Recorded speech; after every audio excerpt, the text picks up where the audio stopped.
মহাকবি শূদ্র রচিত বিখ্যাত নাটক মৃচ্ছকটিক নাটকটি আমরা এবছর সংস্কৃত নাট্যশাস্ত্রের আঙ্গিকে আমাদের জিয়া হায়দার স্টুডিও ল্যাবে উপস্থাপন করলাম।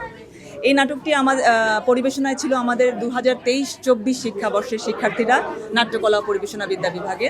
আমাদের সিলেবাসে প্রতি সেমিস্টারেই বিভিন্ন নাট্য আঙ্গিকের নাট্য পরিবেশনার অন্তর্ভুক্ত রয়েছে। সেই ধারাবাহিকতায় ওরা সেকেন্ড ইয়ার ফার্স্ট সেমিস্টারে সংস্কৃত নাট্যশাস্ত্রের যে আঙ্গিক সেটি ধরে এই নাট্য প্রযোজনাটি মঞ্চে এনেছে।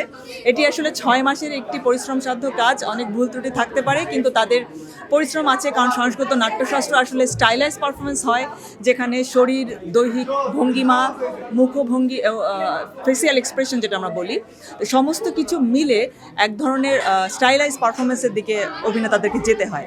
তো সেই পরিবেশনাটি আসলে দৈনন্দিন জীবন থেকে একটু ভিন্ন, যে কারণে এই আঙ্গিকটাকে অ্যাডাপ্ট করতে তাদের তুলনামূলক একটু অন্য আঙ্গিকের চেয়ে বেশি সময় লেগে যায়।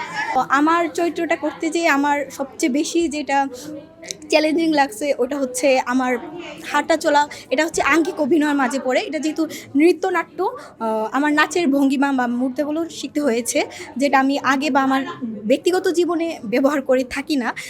এই কোর্সের জন্য এবং এই চরিত্রটার জন্য প্রধানত আমার বিভিন্ন কলাকৌশল কিংবা বিভিন্ন অঙ্গভঙ্গি শিখতে হয়েছে, যা মধুনিকা হয়ে উঠতে আমাকে সাহায্য করেছে। আর এই যে বেচ প্রোডাকশন, এটা আমাদের সংস্কৃত প্রোডাকশনের অন্তর্ভুক্ত, যা আমাদের একাডেমিক লাইফে একটি কোর্সের অন্তর্ভুক্ত।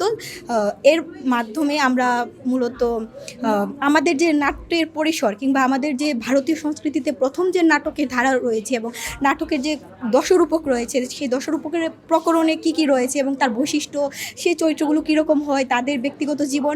আর এই নাটকটি মূলত একটি প্রেম কাহিনী, যা সাধারণ মানুষের জীবন থেকে নেওয়া হয়েছে। এটি ছিল আমাদের একটা পরীক্ষার অংশ হিসেবে। আমরা 23-24 শিক্ষাবর্ষের এটি ছিল প্রথম প্রোডাকশন, আমাদের প্রথম পাবলিক প্রোডাকশন। এই হিসেবে আমাদের এই নাটকে আমি সকার, একাধারে সর্বিলক এবং সংস্থানের ক্যারেক্টারটি করেছি। এই ক্যারেক্টার করতে গিয়ে অনেক কিছু শিখেছি। তবে আমাদের এই নাটকের মাধ্যমে মূলত হচ্ছে প্রেম ভিত্তিক একটা সমাজ বা প্রেম ভিত্তিক একটা বিষয় তুলে ধরার চেষ্টা করেছি, মানুষের মধ্যে আনন্দটা তুলে ধরার চেষ্টা করেছি।